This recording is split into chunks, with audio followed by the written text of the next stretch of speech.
start of our spring session. Maybe I said that already. There's a schedule back there. If you don't have one already, Candace's artwork is on the front. And I just want to point out that next week on Wednesday, Kellyanne here is going to be presenting at Home Resource at noon. So come join us for that. It's going to be fabulous. Before we do a formal introduction for Candace, I'm going to turn it over to Molly to ground us in where we are today. So thanks, Molly. Thanks for being here. Yay, artists. Molly. Yay, Molly. I feel like I'm famous all of a sudden. I am Molly Stockdale. I'm the Executive Director of Travelers Rest Connection. We are the nonprofit partner of Travelers Rest State Park. We've been blessed to have this relationship with Open Air for, I think, 5-6 years, something like that. One of the things that we do here at Travelers Rest is we tell a lot of stories. The stories of this place are rooted in the Lewis and Clark expedition. This is the site of their only archaeologically verified campsite. So we know for sure that they camped right in this place twice, once in 1805 and 1806. It's also a place where we hear and share the stories of the Salish and Telesco people. This was their homeland for millennia before Lewis and Clark ever won the coast. And we have an opportunity to get in touch with all the little critters, tell the stories of the birds, the plants, the animals that live here as well. Most of the time when I talk about Travelers Rest, I'm talking to 4th graders, so forgive my vocabulary. If you feel like I'm dumbing it down, it's just, here's your habit. And they were here Saturday. They were here Saturday, exactly. And I think that the real gift for us of having open air artists come and be here is that those stories that we've been telling for years, we get a new sort of point of view. And they, using their own artistic lens, then help us retell the stories in new ways, which is really exciting. We're thrilled to have Candace here. She's been a ray of sunshine on a very rainy night tonight. Yeah, so this place has been a gathering place for thousands of years. There was an ancient crossroads on this land. Lewis and Clark followed ancient indigenous trails to get here. And so you are just another part of thousands of years of gathering in this spot to share stories with one another. So And the prints. And Because I'm a printmaker. Candace is pointing out, right now we are standing in this in our exhibit space, surrounded by prints that are woodblock illustrations from books by the McLean family. So Norman McLean, the river runs through it. His son John McLean, Home Waters, and also a story by Ernest Hemingway called Big Two-Hearted River. So it's a special time for printmaking here at Travelers Rest, and we're super glad to have Candace. And later, if you want to come into the studio, I will show you wood cutting and the tools. These are wood engravings, the hardest type of relief printing process. Very hard. But I'll show you wood cutting, which is also hard too. Yeah. Right. A little demo. Okay, you're going to take it away from Candace. Good evening, and again, and welcome. My name is Rachel Robinson. I am the new program coordinator at Open Air, so I'm happy to be here tonight as well. And I am pleased to introduce Candace Garlock, one of our spring residents, the resident here at Travelers Rest tonight. By way of introduction, I'm just going to share a little bit of her bio, and she will share the rest. No, I So won't show everything.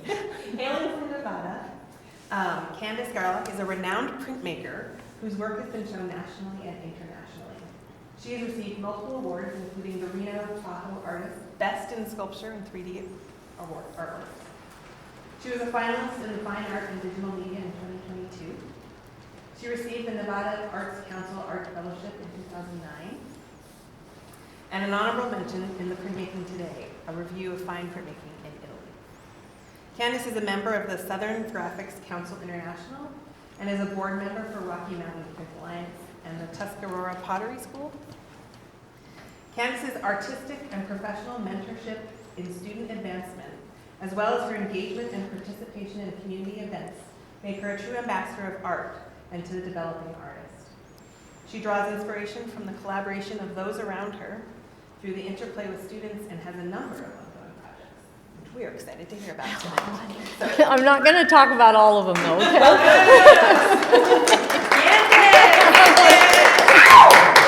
I'm going to pass the book around because so much, like all the publicity has been from the book. Can I pass that? Yeah, there's two. They're the same book. So, Thanks, Candace. The Daily Notes book. So, I think we can go to the next one because everybody's already stared at this, right? Oh, yes. So, Susan Sontag. So, a lot, the majority, well, now, the majority of my work is based in this idea of illness and how we all kind of, even from being little kids, like, and I'm talking like trauma, abuse, everything that's happening to us, like even these autoimmune diseases that are coming around, they kind of are connected to trauma as young people, and then also our environment.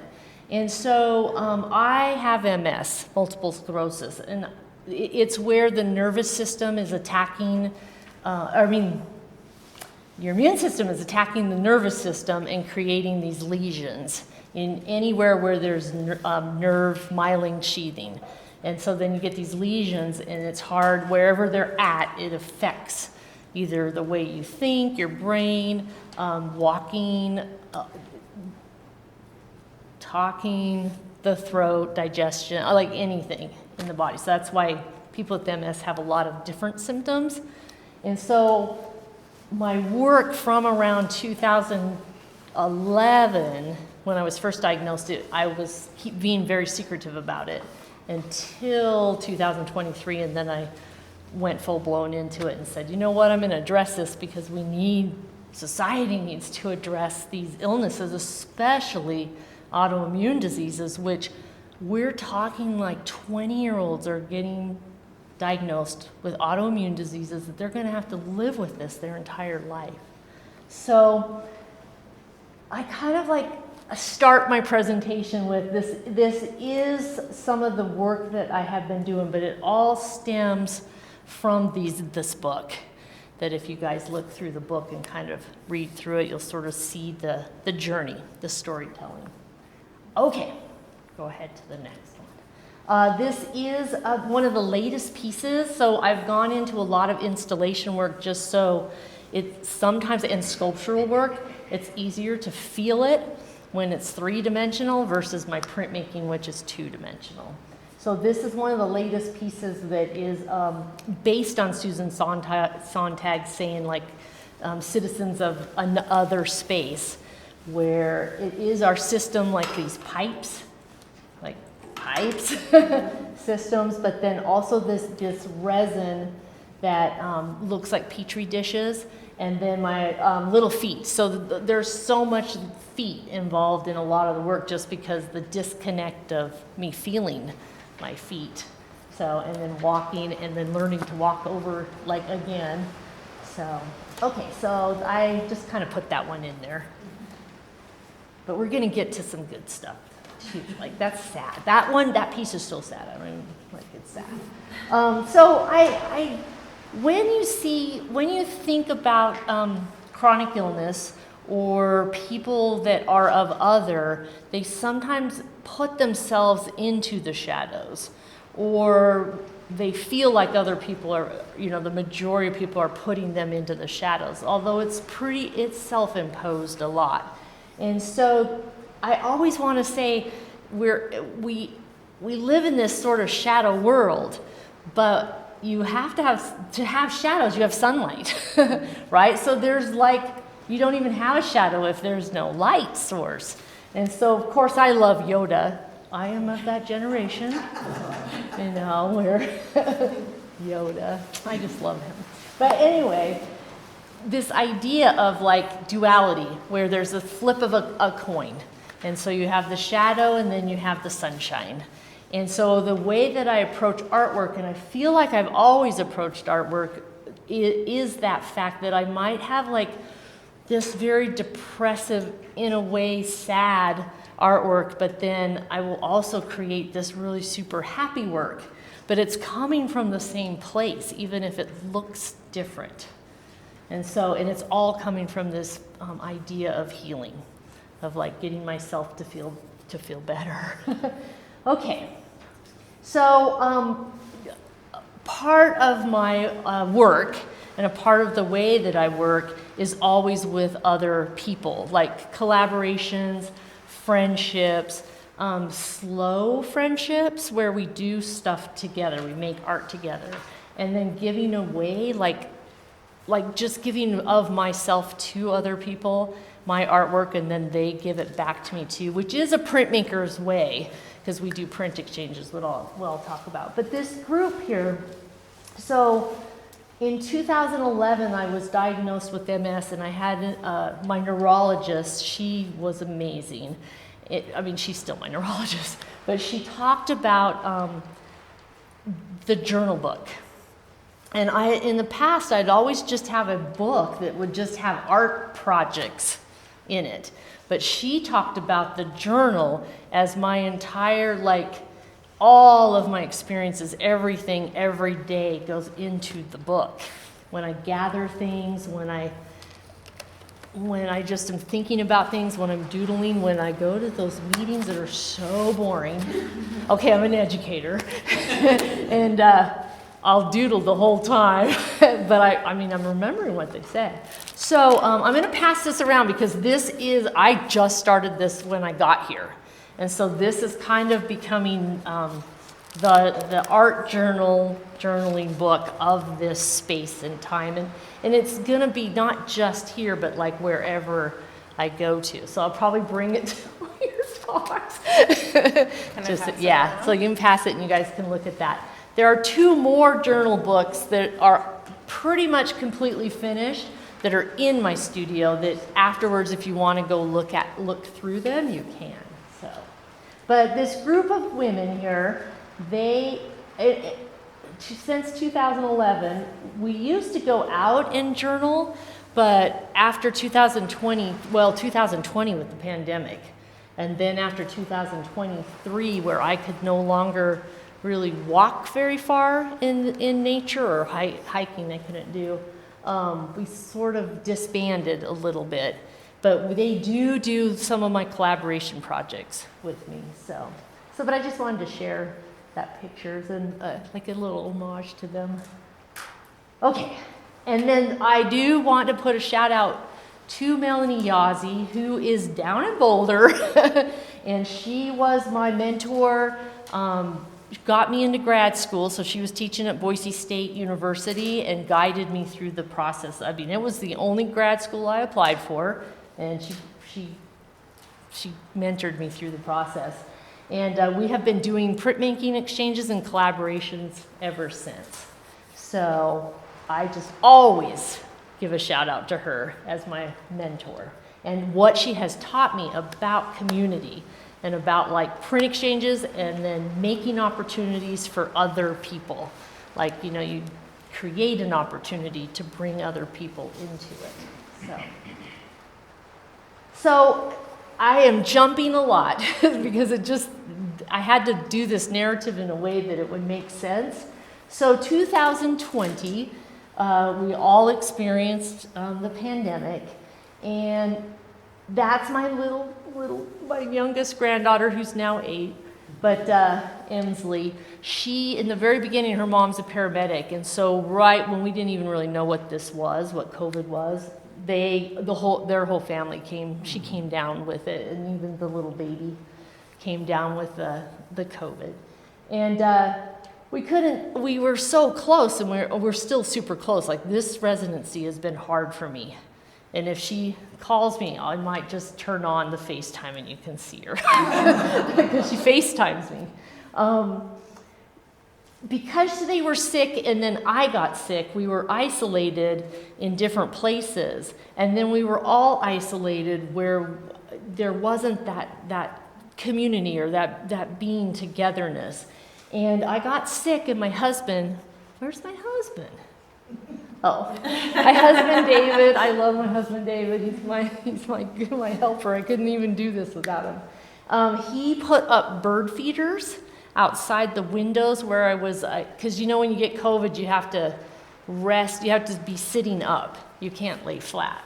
And so he put the bird feeders up, and then I started watching these birds that were just, I mean, a lot of birds were coming to this bird feeder, and they had personalities, and they talked to each other, and then they shared the food and fought over the food depending on the bird.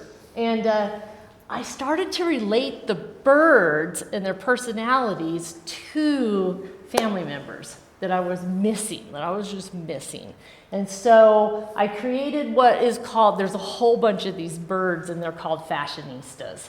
And they have baby doll, it's all like ceramics, and then the baby doll feet are cast porcelain.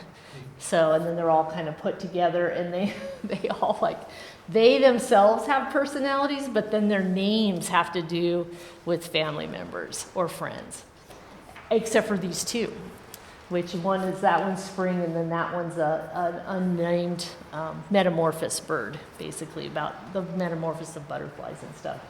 So, but I like them, so I put them in there. Okay, go ahead and go. So this is what I'm talking about, the sunshine. So I started like creating all these fashionista birds that then also translated into, when I was working on these birds in ceramics, and they're small, but then in 2023, I got a major MS attack to where I was down where I was in a walker, and I had to learn to walk, and I'm still struggling with the walking part, and then I had to learn to draw again. I was struggling with drawing and even concentrating on the computer with Photoshop. I lost that communication with the computer. And so I started practicing every night, and that's what the nodes book is, I think. If we go, oh no, go ahead and go back to I'll get to the nodes book in a second. But the point is that I started creating all of these little pen and inks and then writing about them. But then these little pen and inks that are in the book, the nodes book, they became sketches for new work. And so that's kind of what has happened now, is like I have this habit that helps me with my drawing. And then it goes and gets projected into bigger pieces like my paintings and more sculptural pieces and printmaking and installations. Okay, now we can go to the next one. So at the same time, so that's the Fashionista series and Stillwater series, where it has to do with like the birds, basically, and pollinators and stuff like that. At the same time, I went down this road called the road to terminus, and it literally is this, what I'm doing now, where it's in my brain, and it probably has a lot to do with politics. First the pandemic, then in academia, all the issues in higher ed from the pandemic until it's still this way now, like especially with AI and all of that happening, kind of like the destruction of higher ed. So I went down this road of like these kind of dystopian pieces with the corvidae, like the ravens and the crows and the magpies, that species. And I started creating this work, and there's like these stories that go with it. I have a blog that like the stories are kind of narrating the crazy scenes that I'm creating. And so I'm going to show what I started doing here, which was not what I had intended to do here, but this is what happened. So I think the next one is, yes. Okay, so I really wanted to be at this state park. Number one, because it is very accessible for a person who cannot hike anymore. And we had come last year with little Emsley because she wanted to see where I was going to be for 5 weeks. And it was a different scene in the summertime. Like it felt like there were more birds, and the trees were all filled in. So the very first day, when I did my first walk, We went into it, and I didn't even know what the trees were out there. And so I've learned a lot about the black cottonwood as opposed to the cottonwoods that are in Nevada. So, and what I grew up with. And so there's this photo, I took this is a photo of a different day, but it is the photo of the trees, like just kind of looking up a little bit at the trees. And then all I have seen and been able to take a really good photo of is it's the American robin, right? I keep calling it a red robin, but Dale told me it was a red robin. And there's a pair of them, they go over the bridge, and they literally will like, hey, you want to take a photo of us? Like, they seem to always be there. Like, I keep getting photos of that bird in its pair. There's another one with it. My husband goes walking almost every day, and he has found the magpies, a bunch of different ducks. I did get to find a little chickadee or flicker. It's like a little itty bitty bird that's a woodpecker type bird. And I did photograph him, and he's in here. So what happened is I started like just creating this forest, but it was so terminus, like dystopian. And then of course my research having to do with Lewis and Clark, I know if people love Lewis and Clark, it's okay, because it's their story too, but all I can think about is the parallel of road to terminus with the zombie show. Walking Dead, when they're going to terminus, but then terminus is like, and that's all I can think about, like the parallel between Lewis and Clark, Manifest Destiny, the West, and what's happening now, and AI, and all that kind of stuff, and all the politics. So of course, in the end, I created this piece, and then the birds are the birds. So this is that bird. I just flipped it over in the drawing, and then the little flicker guys up above. But they became, and I haven't flushed out why I chose them to become little beauties, in classical. And it might just also be about classicism and the painting and all of that. I haven't flushed why I did it. Like artists sometimes just do it. So I have this like whole series of them like flying and existing in here, the little beauties.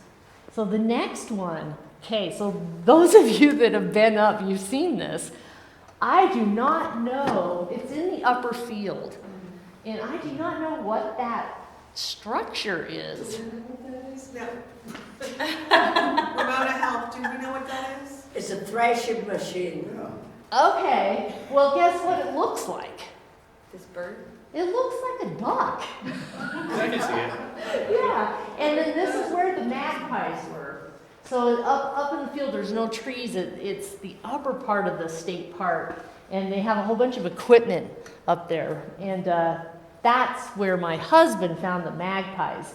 But the magpies too are there. It's one of my grandchildren's animal. And so in the end, I'm like, oh my gosh, this looks like a duck. But then I of course turned it into a Mad Max thing. And then the magpies in the storyline, I do infuse like things that are happening right now in time in my story. So like right now, this whole AI, and then the idea that AI will then become self-aware, and then of course we're going to become the batteries, the whole thing. And so in the storyline with the Corvidae, they're like at the very beginning where AI is kind of trying to make them into more robots. So, but then I took the mask from the plague and put in there. So they're the mask, but then they have the mechanical kind of feet. So, but, It's so cool. yeah. And I have a print before that for a printmaking exchange that was about masks and everything, and that kind of came from that too. So this is the last one I've just gotten finished in the book doing. So that's sort of what happened here at the state park. I literally was going to come here and make the game, the Royal Goose game, and that just went out the window after I went for my walks. So right now my art practice is that I'm taking my pieces, this is coming from a print, but then I'm like creating kind of like these murals, but I had to make them in a way that I could like fold them up or like pack them and then hang them somewhere. So it's like great big huge paintings, but they're in grids. And so it's a part of my healing process where I keep in the nighttime, I just make circles. And the circles are helping me heal. I mean, literally neurons just grow around the lesions. And you're never fully better, but better than before. So you can see what I do. And it takes, so this piece here, I think how long did it take me, Papa? 3 months? Yeah. But on and off, like not every night, but so. And that's my studio behind me. I think people always like to see the studio, so you go through those doors and there's a studio. Okay. So 2023, we're gonna get into the nodes. I had the biggest, I've only had 2 attacks, so this was my second attack. And in the studio, I couldn't get to my work, and it was heavy work. It was heavy sculptural ceramic pieces about the body. And they weren't finished. It was just sort of like this idea that was happening in my head, but they were unfinished. And so go ahead and go to the next one. So I started to, the very first thing in the Daily Nodes journey was I just started drawing what was in the studio, what I couldn't really work on, and I would take photos. So I am drawing from photos. And it's in the nighttime when I'm doing the drawings before going to bed. And it's all like pen and ink and stuff. And then I go the next morning into Photoshop and finish up the coloring and also trying to finish up the connections of the lines that I was missing with the pen and ink, and then the colors and everything. So I don't know if you can read this. Can you read it? Like for me, it just looks like a bunch of pixelation. You want me to read it? Yeah, go ahead and read it. Nodes May 14th to 20th. Sent to me via email today from my friend who was responding to the node images. Found this statement in the New Yorker. If plants are pruned correctly, then the energy goes to the flowers. Neurobiology has likewise revealed how the brain prunes itself as we age. Comforting to know. Stay positive. Hannah.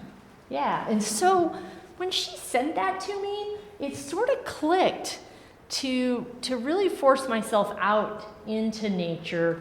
But what happened is that I have to look down while I'm walking, because even like when I try to take a photo looking up date, my husband has to kind of be right next to me in case I get dizzy. I get dizzy and then I can fall over. And so looking down all the time, I started to see the landscape in a different way, which I think is the next slide. Well, this happened also. So, I'm a researcher and I like to read. I love to read. I love to learn things. And I found this book, and I recommend this book to everybody. You will love, love, love this book. So it's called Awe, the New Science of Everyday Wonder and How It Can Transform Your Life. But it goes into not just visual art. It goes into community dance, events, religion, like that too, nature. It's just an amazing book. Like I've literally read it and listened to it audio in the studio. So I consciously kind of started seeing things that I sort of missed before. And then it's like also like the universe trying to like tell me something, like pay attention to this. And so that's what the daily nodes became. They became a journal, basically a visual journal, where I was consciously listening and thinking and looking at stuff that I had awe. So the next one is about, and I have it here too. I've got photos. I just got so intrigued with the road determinist stuff and the birds that I haven't drawn the actual photos of some of the interesting the seeds, the catkins, right? The cottonwood seed thing, and then that weird the pod part of it that looks like fingernails. So I'm going to draw that, and then some of the wood that's down on the ground and stuff. And so there were some fun things. Oh, I found a bug, but I have no idea what the bug is. So I started looking at things, but then when I would draw them, because of the shadows too, this is like a little, that thing right there is a little piece of bark with some moss that's up in the Sierra Nevadas. But when I drew it, then it became a landscape that you would look that way, right? Because of the way I positioned it too. So they became landscapes of something that really was just on the ground, something small. So that, to me, was really important in this whole journey with the daily notes. Okay. And then this one is just a shot of the inside part of the studio where you can see I just do art. And it literally is like, it could be a painting, it could be sculpture. There's something over happening there. There's a sculpture there. There's some printing. There's some stuff over there. I mean, I literally am a scatterbrain when it comes to it. Like, I do multiple things because it's also my illness where I can only concentrate for 2 hours and then I got to shift to something else. But I want to keep making, I want to keep producing. So that's how I do it. I just shift from one thing to another. And it works. And I produce a lot of artwork that way, a lot. So, and then I wanted to show you too that I'll take something. So that's like the node, the drawing. But then it translates into this, a big, huge painting. This came, it's actually printmaking. I took out the slide, but it came from a node too, and then I turned it into printmaking for a print exchange. So I think this is the last on the individual, so now we're going to talk about community projects, because that's a huge part of my art practice. So next. So first, let's start with a print exchange. Does anybody even know what a print exchange is? 2 people. I kind of like thought that people knew, like they just assumed, oh, well, this is a print exchange. So with printmaking, like these, there's additions. So they're hand-pulled prints. They're not coming off a copy machine or anything. And they are additions. So you have multiples of the same image. So with a print exchange, and this is why printmakers like, a lot of the reason why I am in international museums is because of the prints. Because, I have more than one, so I can just donate to some of the museums internationally. So what happens with a print exchange is a person will set a theme. So like I set the theme mashup. And then there's kind of a perspective, so there's like rules to the print exchange. So like you can have a print exchange. This one, they had to mash up 3 artists that they were inspired by their style, and with their own style, and then they had to mash up at least 2 different printmaking techniques. So they couldn't just do a wood engraving or a wood block or a linoleum block. They had to mash it with another printmaking technique, which is a huge challenge. And so the organizer sets out the rules, sets out the deadline, sets the price of the exchange. There's always a participation fee for the portfolios, like all the portfolio stuff.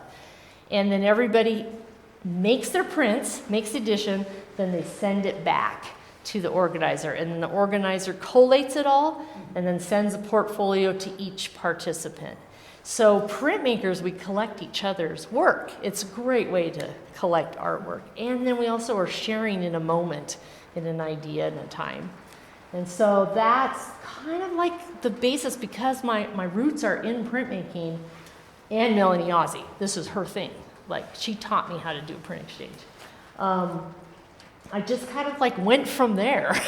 And I said, oh, I like doing these collaborative community projects.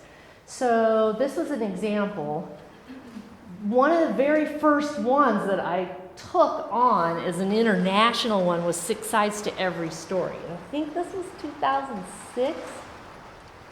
when I started it, you can see the little blocks over there. So what happened was there's news articles, and one artist would pick a news article from wherever they're at, and this was like international. So this was South Africa. Did I write? What does it say? United States, Canada, England, and South England, Africa. South Africa, yes. And they would choose the story, and then they would carve the first side of the cube. And the cubes they're only this big.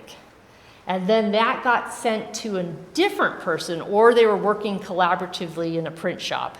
And then they would finish up, 6 people would finish up the cube.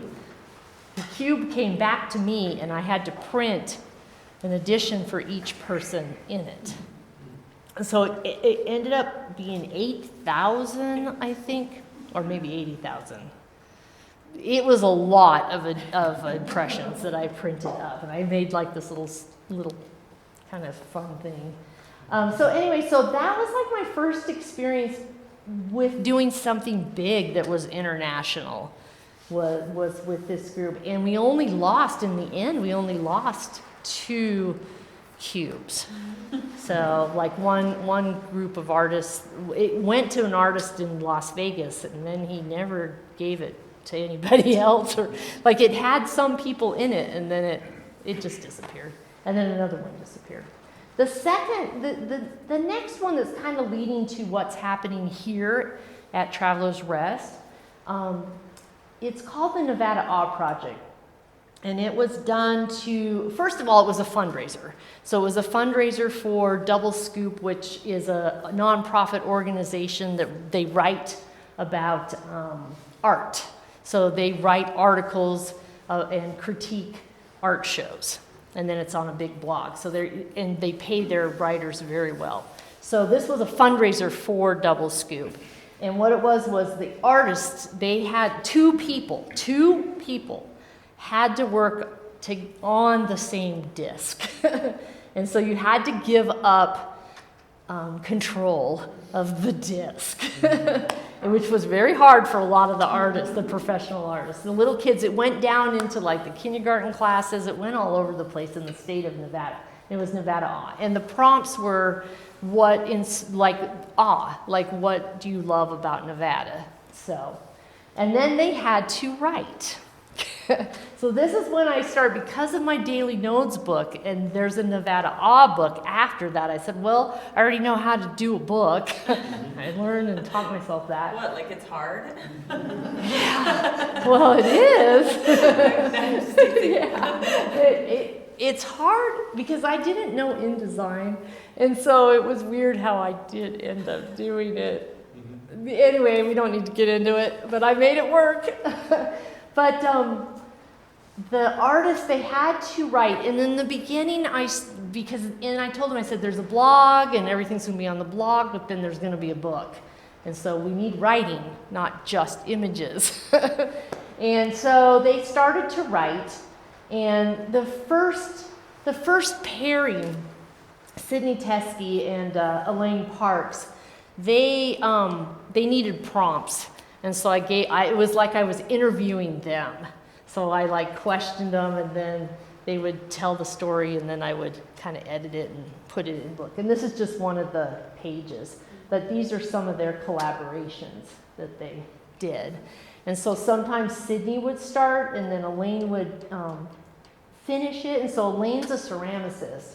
And so all the pieces that she collaborated on have her little ceramic pieces on them. And Sydney is like me. She's kind of does a lot of stuff, dabbles in a lot of stuff. So then the biggest project thus far is called the Honeycomb Project, and that's traveling right now, the western part of western states.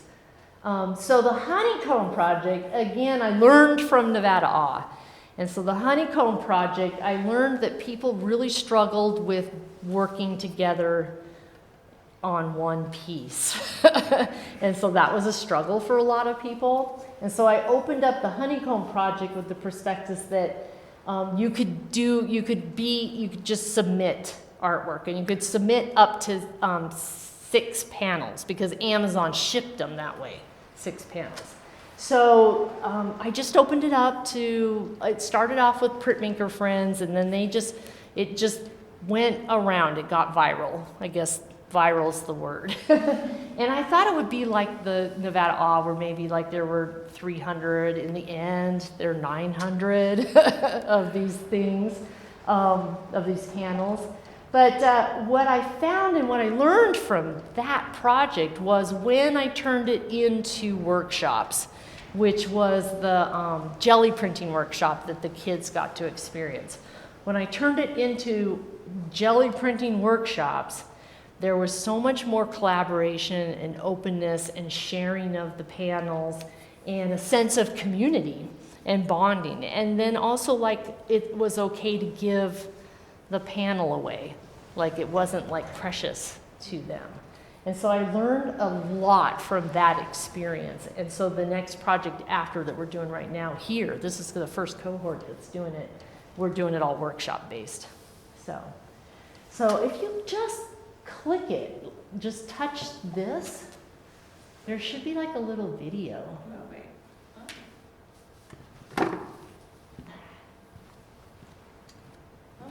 There it goes. Yep. Yeah. So you can see the scope of this. So there are books. There's 6 volumes of this. Yeah. And I did it in volumes through Blurb, just so it'd only be $20 to buy the volume. And so that way people can just buy 1 volume at a time and it'll be affordable. Because the books, to publish a book with that many pages, it would have been almost $300. And so nobody would buy it. So I thought, okay, I'll just chop it up into volumes. So this was where it was made for City Hall in Reno. So the Metro Gallery, it's the City Hall Gallery in downtown Reno, and we did the project for that space.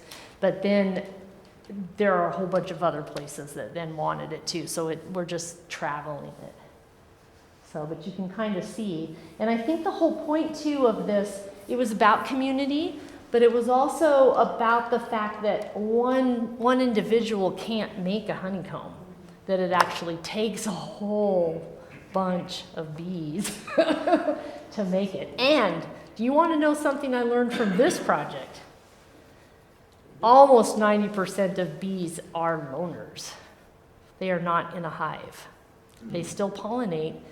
They live down like in the ground and debris and stuff. I did not know that. I thought all the bees were in hives. But they're not. They're loners. Yeah, almost. What is it, Papa, David? 89%? Yeah, or 85. Yeah, I did not know that.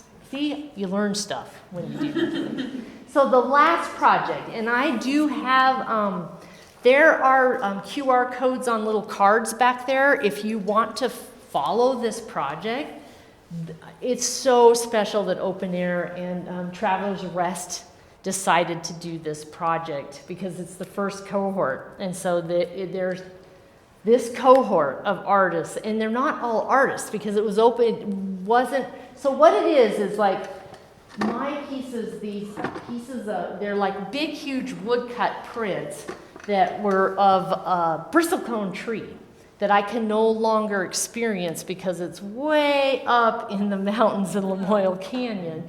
And so I have this memory, this nostalgia of hiking and seeing that tree on the way to Island Lake in the Ruby Mountains. But I can't see it anymore unless I can get to where I can. But I'm just to a mile, right? About a mile before my left leg really goes out. So anyway, I did this whole show with these upside down trees, and it was never out of the forest. And it went, the exhibition went to Hobart William and Smith College over in New York. And the associate provost brought her graduate students that were working on issues in disability in higher ed.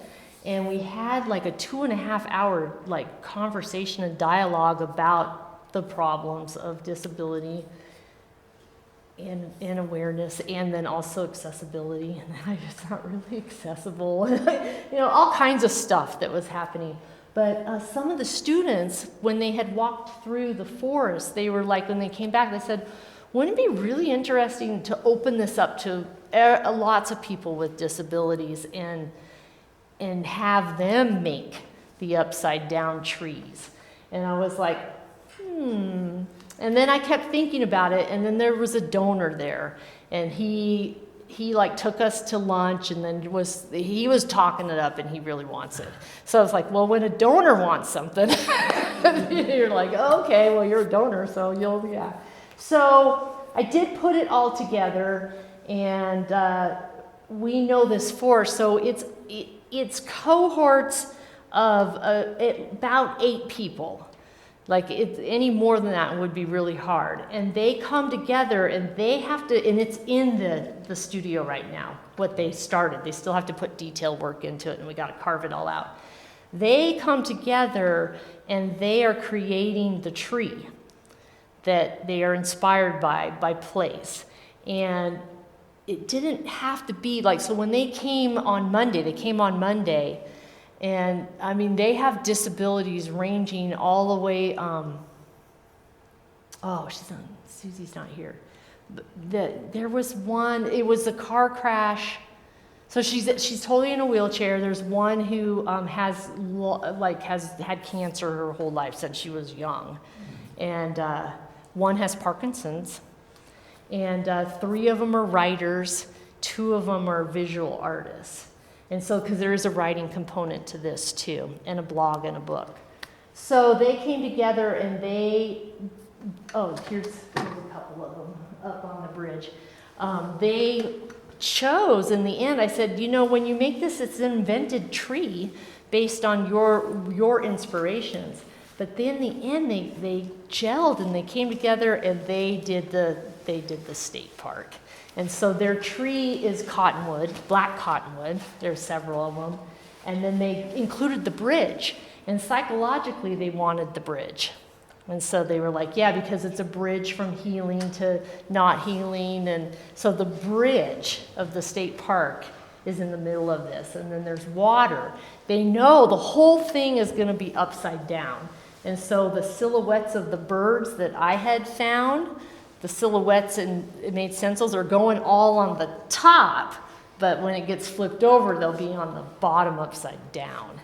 And then each of them, in the end, they're going to learn, we're going to plaster cast their feet with the alginate and all that. And then they get to take and I have an example in there. They get to take the feet home and finish it up and make it very individualized. They can collage words into it, or however they want to make it. It's their individual art piece. So they have the big tree that's the collaboration, and then they have their individual foot. So these cohorts are going there. We already have Reno, Lake Tahoe, Las Vegas, Phoenix, Arizona, I believe. And then there's some people in Boise. So, but imagine each tree is going to be different. So like I think in Las Vegas, they're talking about the Joshua tree. In Phoenix, they're talking about the saguaro, so which really is creepy looking when it's not alive. And I bet they go that direction with it too.